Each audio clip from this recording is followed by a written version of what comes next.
3 महीने पीछे मार्केट बंद रही 2020 में। सब बाजार बंद थे पूरी इंडिया के, क्योंकि प्रदेश की उन्नति के लिए योगी जी का आना बहुत जरूरी है। नमस्कार, मैं आपके साथ अर्चना कौशल। आप देख रहे हैं आईपा यानी कि all India progressive politics association, एक ऐसा मंच जिसमें हम बात करते हैं प्रगतिशील राजनीति की, एक ऐसा मंच विकास के मुद्दों की जिसमें हम बात करते हैं। आईपा का मकसद जनता के मुद्दों को सरकार तक पहुंचाना।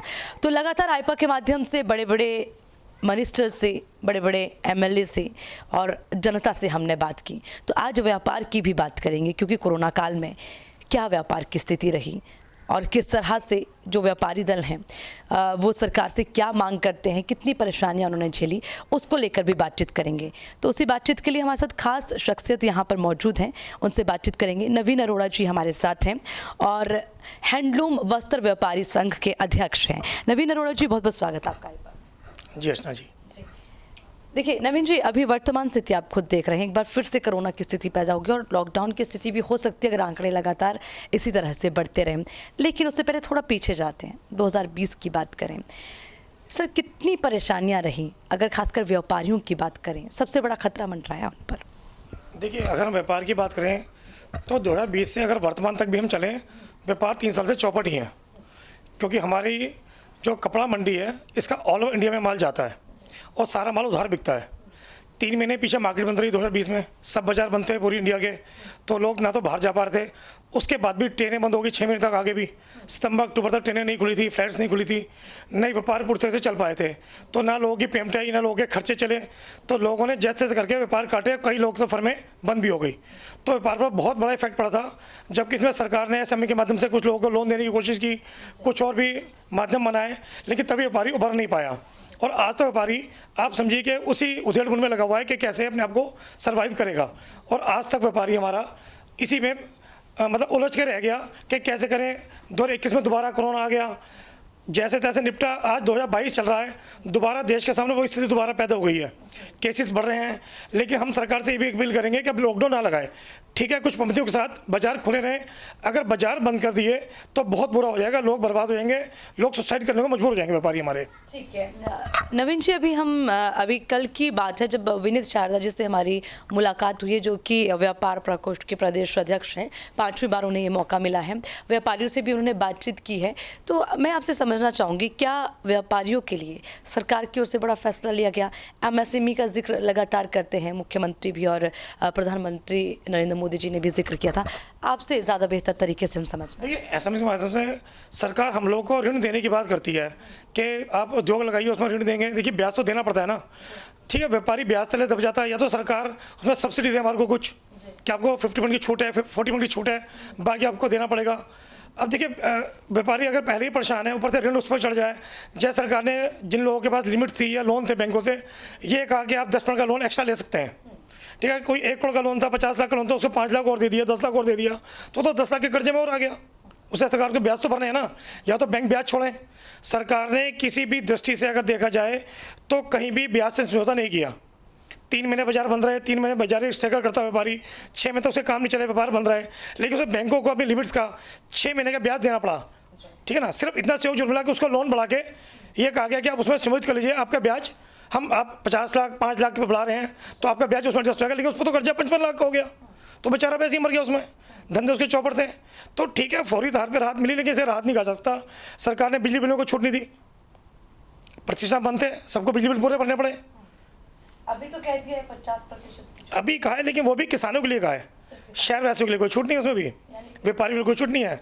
जो किसान ट्यूबवेल या उन्होंने लगा रखे हैं शहर में या कहीं, उनके लिए छूट है वो, इसमें व्यापारी के लिए कोई छूट नहीं है। यानी कि आप ये मांग करते हैं सरकार से कि व्यापारियों के लिए कुछ तो बेनिफिशियल होना चाहिए। व्यापारियों को देनी चाहिए। व्यापारियों के बिजली बिल मत माफ़ करो, सरचार्ज वगैरह कहीं तो छूट दो ना उनको, कुछ तो छूट दिए, ब्याज माफ़ करिए अगर व्यापार बंद होते हैं तो।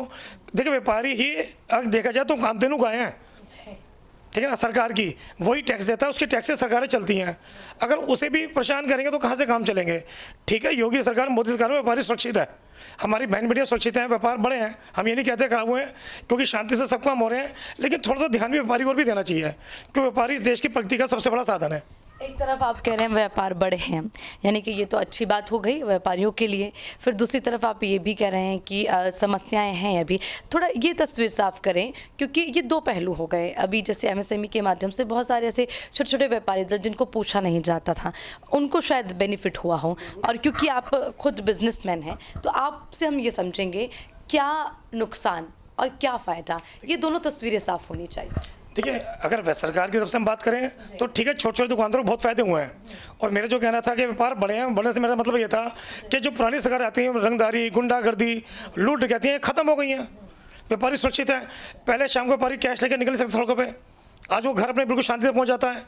रंगदारियाँ खत्म हो गई है, गुंडागर्दी खत्म हो गई है, चेन सेंसिंग खत्म हो गई है। तो बहुत सारी चीज़ें जो सरकार में खत्म हुई हैं। अभी आपने मेरठ में देखा, सबसे बड़ा उदाहरण तुम्हारा सोतीगंज है। बिल्कुल, इसका जिक्र हर कोई करता है। बिल्कुल, ये बहुत बड़ा मुद्दा था। हम लोग बाहर टूर पे जाते थे ना, चाहे केरला भी जाते थे, तमिलनाडु, तो वहाँ के व्यापारी कहते थे यार वहाँ पार्ट्स सस्ते मिलते हैं, गाड़ी को इंजन सस्ते मिलता है, दिलवा दो। तो हमारी वो भी तो शर्मनाक बात थी ना हमारे लिए। तो ये चीज़ खत्म हुई तो बहुत अच्छी बात है।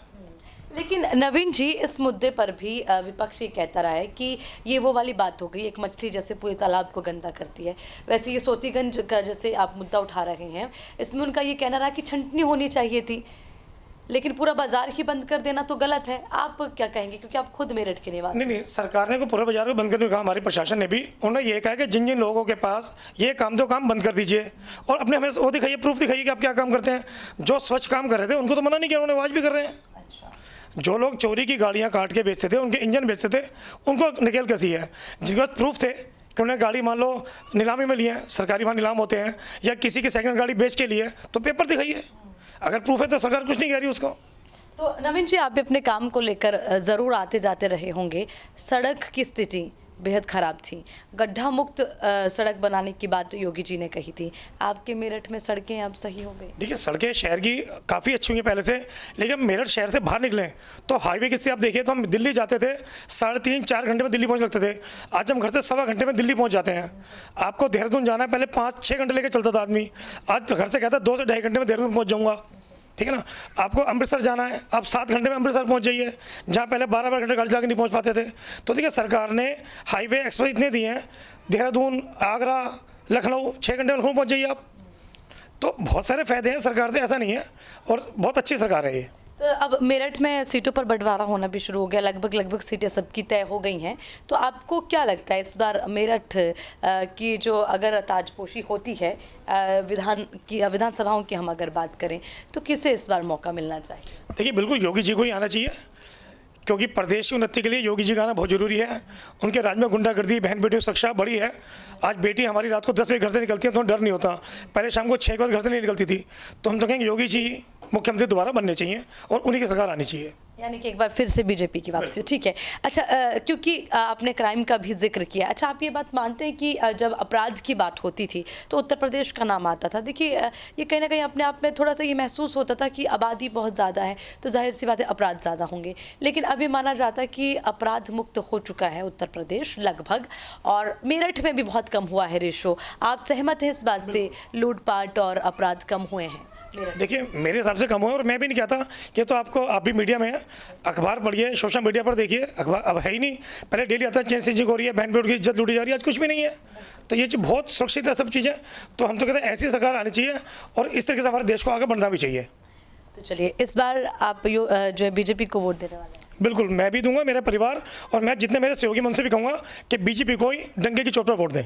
चलिए, बहुत बहुत शुक्रिया नवीन जी आपका हमें समय देने के लिए। तो नवीन अरोड़ा जी हमारे साथ थे, जो कि हैंडलूम वस्त्र व्यापारी संघ के अध्यक्ष हैं। व्यापार से जुड़ी कुछ चीज़ें इन्होंने बताई हैं, जिसमें कि इन्होंने बात अपनी पूरी रखी कि जो थोड़ा बहुत व्यापारियों के लिए सोचना चाहिए था सरकार को, वो फैसला लेना, लेकिन एमएसएमई के माध्यम से छोटे व्यापारी हैं उनको काफ़ी बेनिफिट हुआ है, उसको लेकर भी जानकारी साझा की है।